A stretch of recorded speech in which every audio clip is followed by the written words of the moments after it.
Assalamualaikum warahmatullahi wabarakatuh. Shalom, Om Swastiastu, Namo Buddhaya, salam kebajikan dan salam sejahtera bagi kita semua. Perkenalkan, kami dari kelompok 2 pengantar ilmu hukum akan menampilkan tugas best project kami yang berjudul Tindakan Menhakim Sendiri.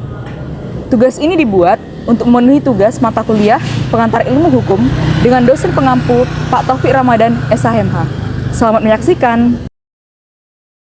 Perkenalkan, nama saya Desi Marlina Sidabutar dengan NIM 3233111027. Perkenalkan, nama saya Muhammad Ijhar Tumanggor, NIM 3231111010. Perkenalkan, nama saya Fani Helpiana Saragi, NIM 3233111015. Perkenalkan, nama saya Grace Koldia Valina Saragi dengan NIM 3233111008. Perkenalkan, nama saya Faiz Muhammad Jaki dengan NIM 3233111009. Perkenalkan, nama saya Samiullah Putra Limbong, NIM saya 3233111006.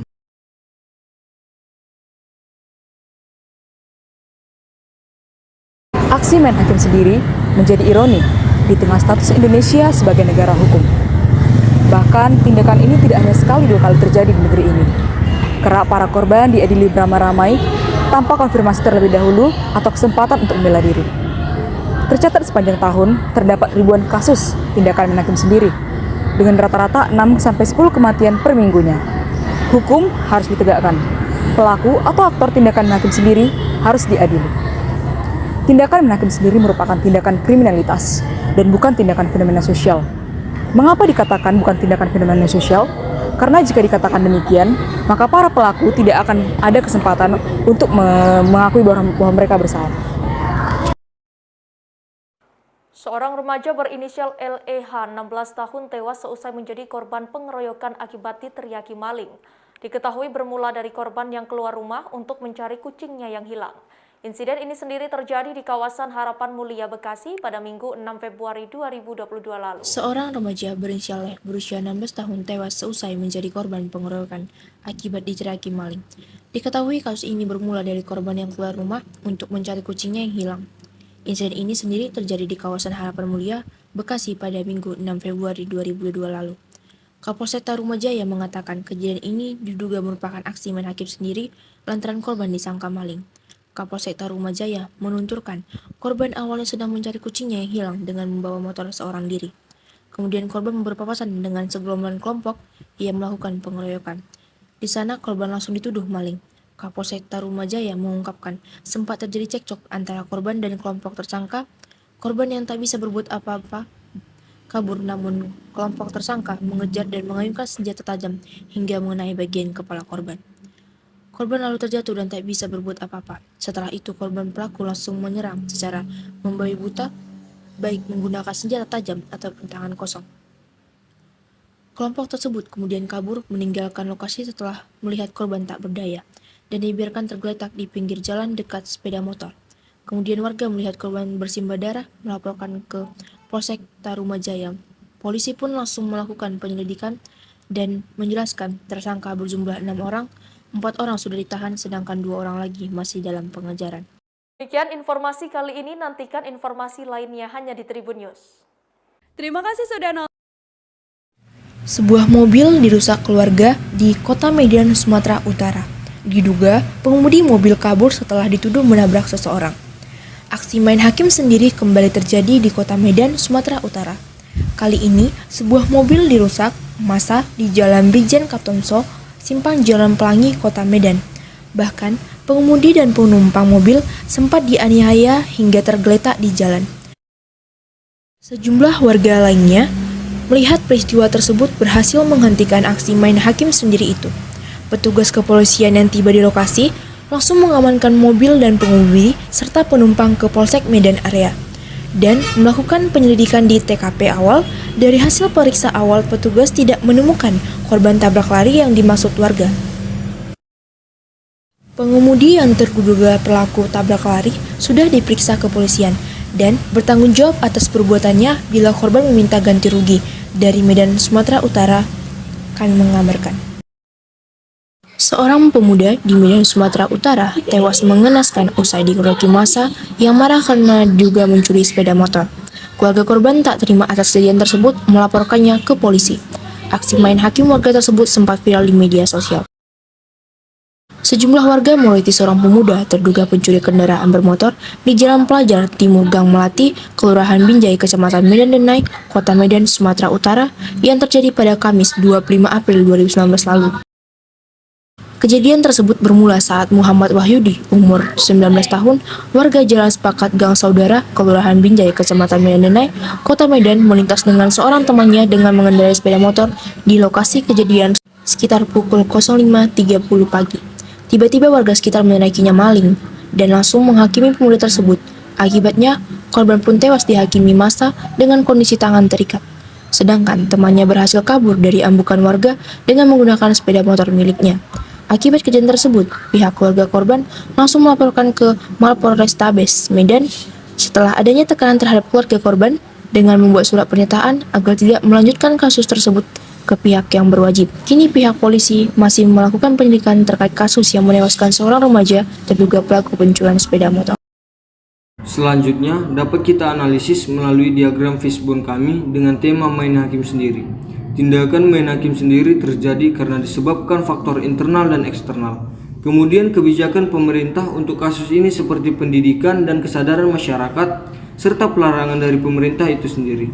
Lalu pasal-pasal yang menangani kasus ini ialah pasal 170 ayat 2 ketiga KUHP dengan ancaman hukuman 12 tahun penjara, dan pasal 338 KUHP dengan ancaman 15 tahun penjara, pasal 2 ayat 1 Undang-Undang Darurat nomor 12 tahun 1951 dengan ancaman 10 tahun penjara, pasal 80 ayat 3 Undang-Undang Republik Indonesia nomor 23 tahun 2022 tentang perlindungan anak karena korban masih berusia 17 tahun dengan ancaman 10 tahun penjara dan denda sebesar 200 juta, pasal 351 KUHP atau pasal 466 Undang-Undang ayat 1 tahun 2023 mengenai penganiayaan. Pada kasus ini, kami memberi saran kepada pemerintah dan warga negara agar tindakan main hakim sendiri tidak akan terjadi lagi.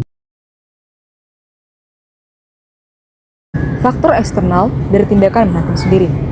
Yang pertama adalah tekanan sosial. Kelompok atau orang yang melakukan tindakan semena-mena tersebut biasanya melakukan tindakan main hakim sendiri tanpa izin dari otoritas hukum. Yang kedua, yaitu pengaruh kelompok atau masyarakat. Biasanya kelompok atau masyarakat melakukan tindakan tersebut karena adanya paksaan dari kelompok mereka. Selanjutnya, propaganda atau pengaruh media.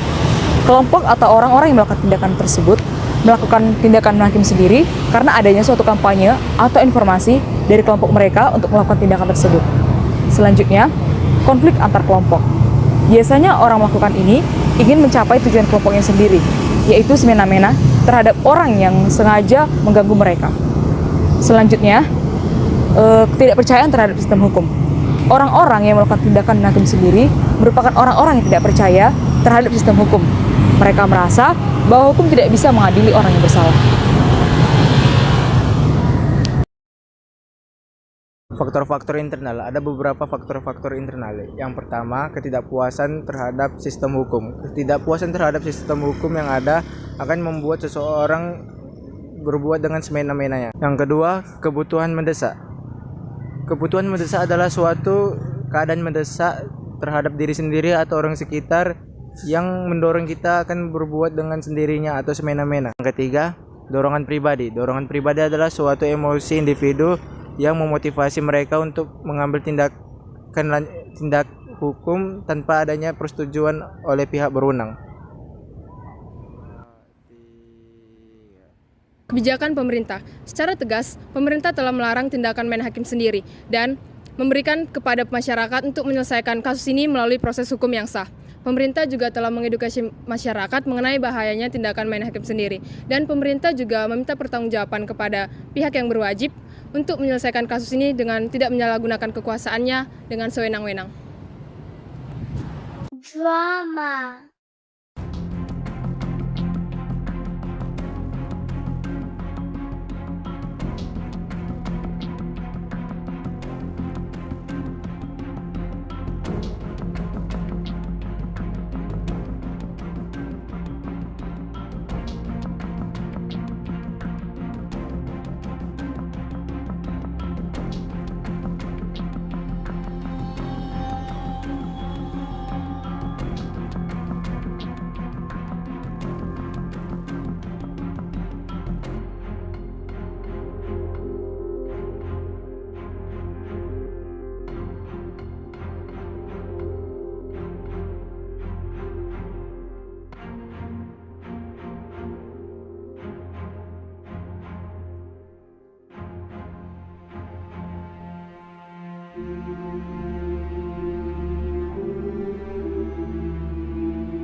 Kasus ini merupakan tindakan main hakim sendiri yang dimana seorang remaja tewas dikeroyoki hanya karena difitnah oleh warga setempat.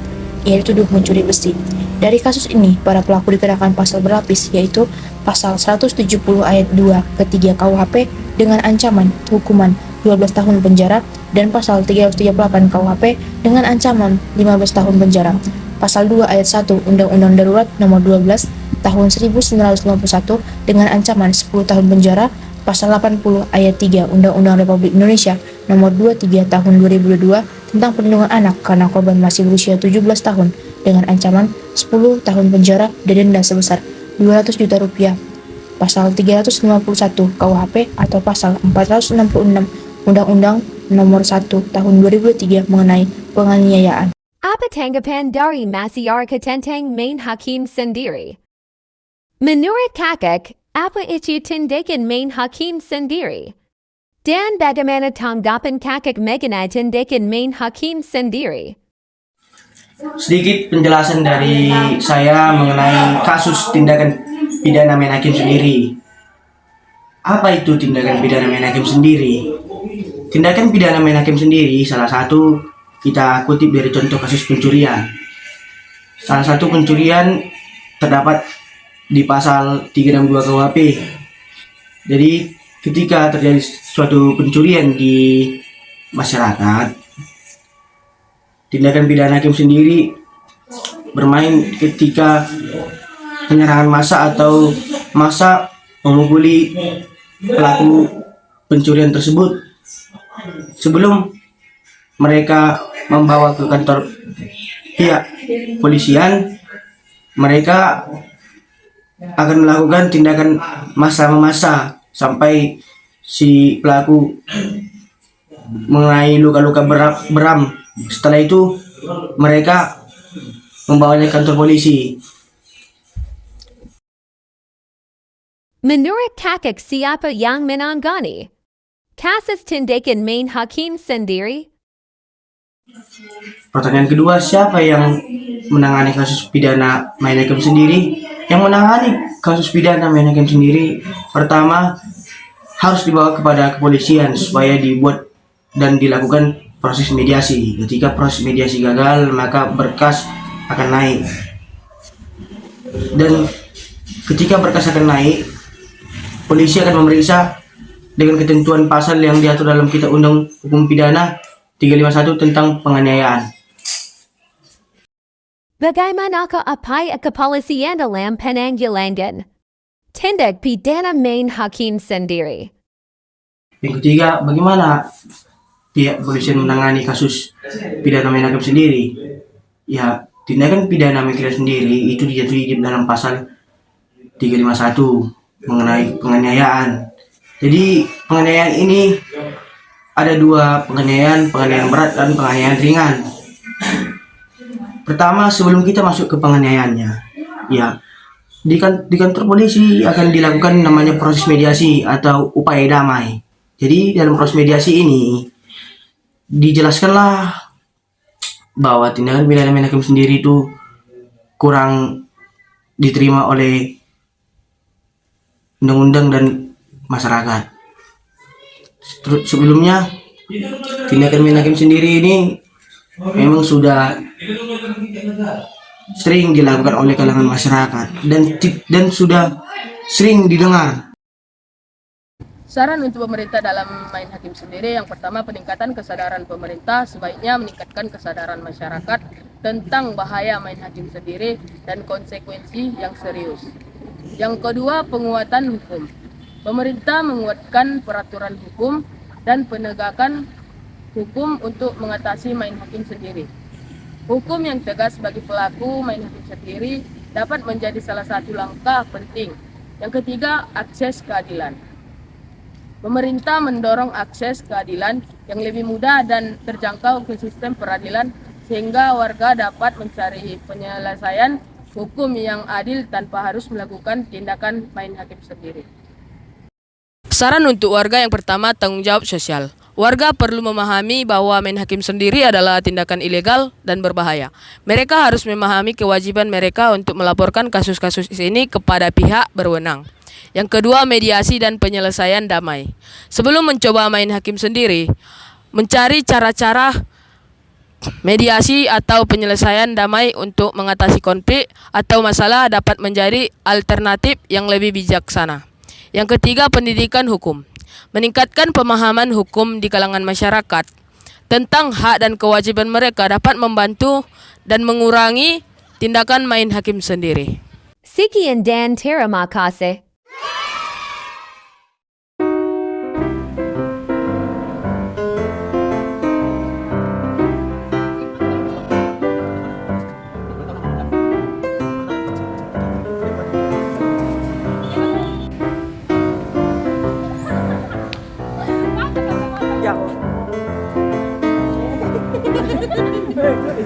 Dadah, bubar, kalian bubar, lari.